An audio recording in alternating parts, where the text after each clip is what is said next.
Introducing myself.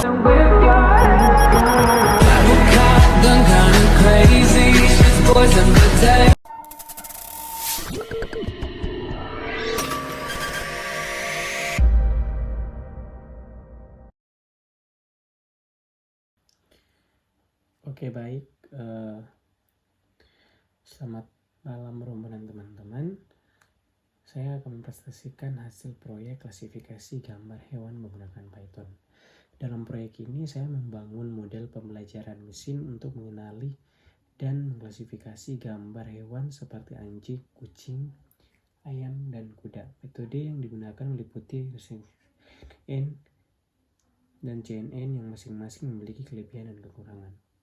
Pada proyek pengelolaan citra digital ini telah dikurasi implementasi mode objek untuk mengenali dan mengklasifikasi 5 jenis objek berbeda. Setiap objek dipresentasikan oleh minimal 30 citra dalam dataset yang telah disiapkan.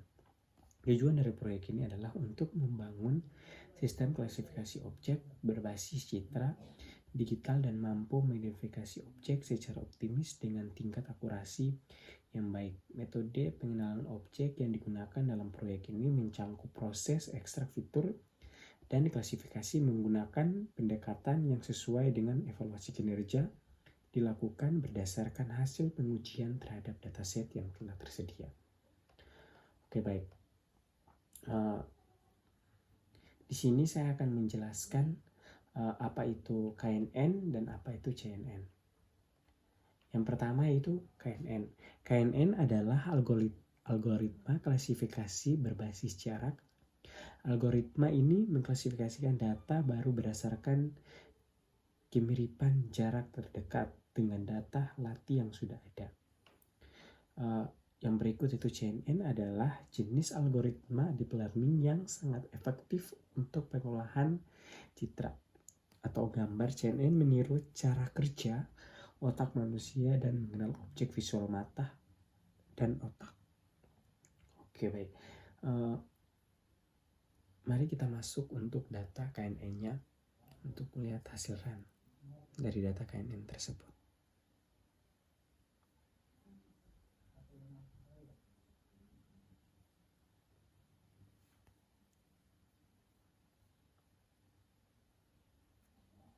Oke, baik. Di sini mungkin akan memakan waktu karena hasil run-nya mungkin agak cukup lama ya teman-teman.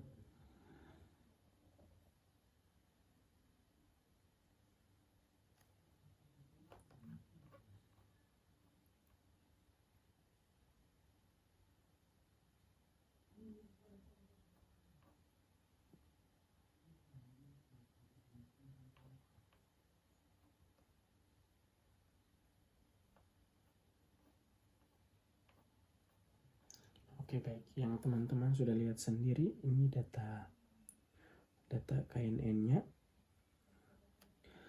Gambar tersebut menunjukkan hasil klasifikasi model KNN pada dataset gambar hewan, khususnya anjing.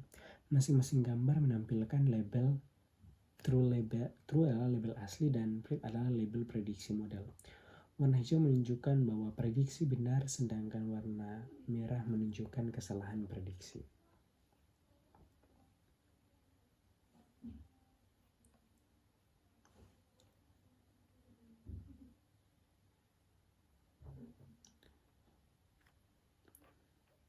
Di sini teman-teman bisa lihat sendiri bahwa dari 8 gambar yang ditampilkan terlihat bahwa ada satu gambar yang benar sebagai anjing oleh model KNN dan 7 gambar yang mengalami kesalahan klasifikasi, yaitu satu anjing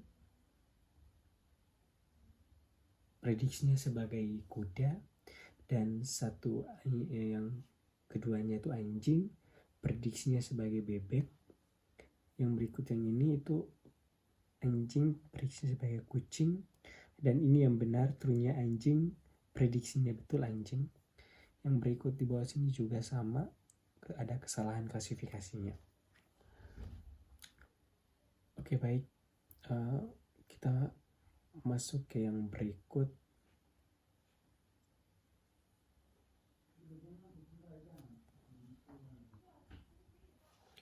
Oke, baik. Di sini saya sudah masuk ke data CNN-nya.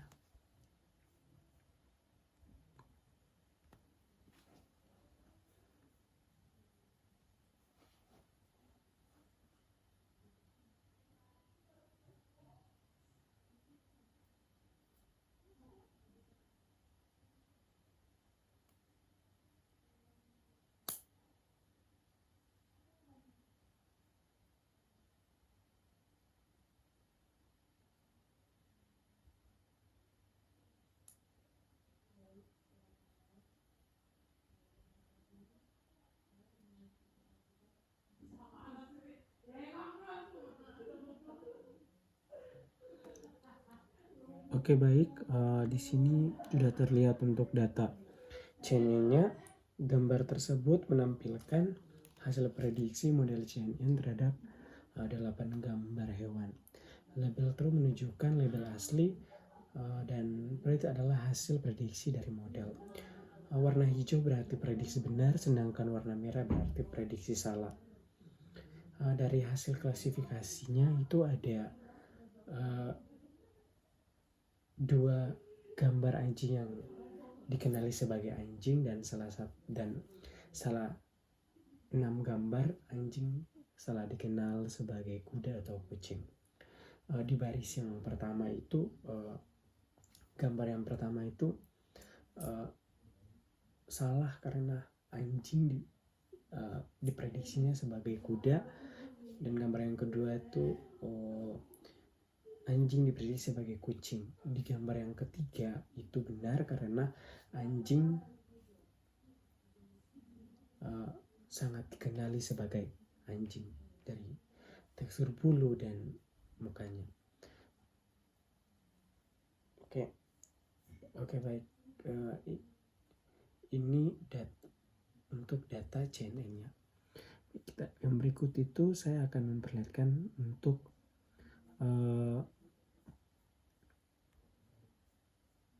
grafis dari CNN tersebut.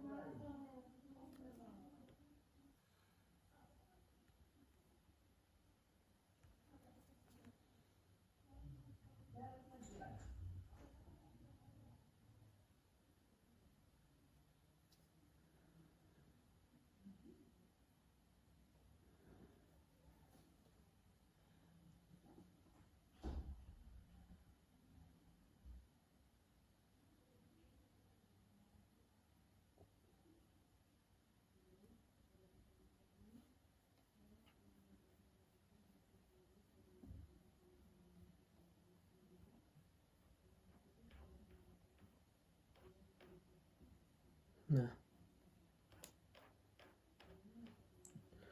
oke, teman-teman bisa lihat sendiri ini grafik dari dataset CNN.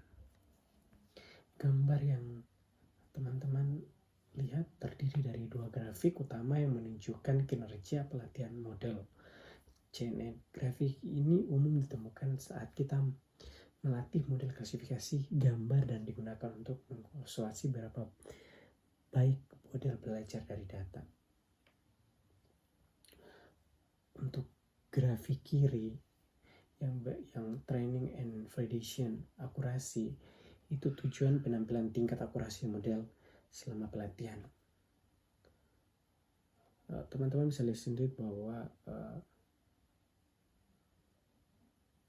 sumbu X menunjukkan jumlah apok. Terasi pelatih apok adalah situs iklus pelatihan penuh melalui seluruh dataset. Sumbu Y menunjukkan nilai akurasi dalam skala 0 sampai 1. Garis biru menunjukkan tingkat akurasi pada data pelatihan. Semakin naik berarti model semakin akurat mengenali data pelatihan. Garis orange menunjukkan tingkat akurasi pada data validasi, data yang tidak digunakan untuk melatih tapi untuk menguji perform model. Ini penting untuk melihat kemampuan generasi model. Dari analisis ini, akurasi pelatihan meningkatkan secara konsisten dari awal hingga akhir, menunjukkan model belajar. Akurasi validasi naik turun dan tidak menunjukkan meningkatkan stabil, bahkan sempat menurunkan modal mulai overthink setelah beberapa epoch. Jadi teman-teman bisa lihat di grafik kanan, trend and validation loss. Tujuan ini menampilkan nilai kesalahan loss selama pelatihan. Penjelasan ini ya, sumbu X adalah sama jumlah epoch, sumbu Y nilai loss biasanya dihitung menggunakan fungsi seperti categorization cross. Garis biru menunjukkan kesalahan prediksi pada data latih, semakin rendah semakin baik. Garis orange validation loss menunjukkan kesalahan pada data validasi. Berarti model semakin bagus terhadap data latih. Bahkan cenderung naik sedikit. Indikasi overthink yaitu model hanya bagus di data latih tapi kurang pada data baru. Makna dari semua ini, model belajar dengan baik pada data pelatihan, namun kemampuan generasi ke data baru validasi masih kurang stabil. Hal ini bisa disebabkan oleh data validasi yang terlalu kecil, terlalu banyak epoch, atau pelatihan berlebihan. Arsitektur CNN terlalu kompleks dari dia cukup. Mungkin cukup sekian dari presentasi proyek analisis ini. Sekian dari saya. Terima kasih.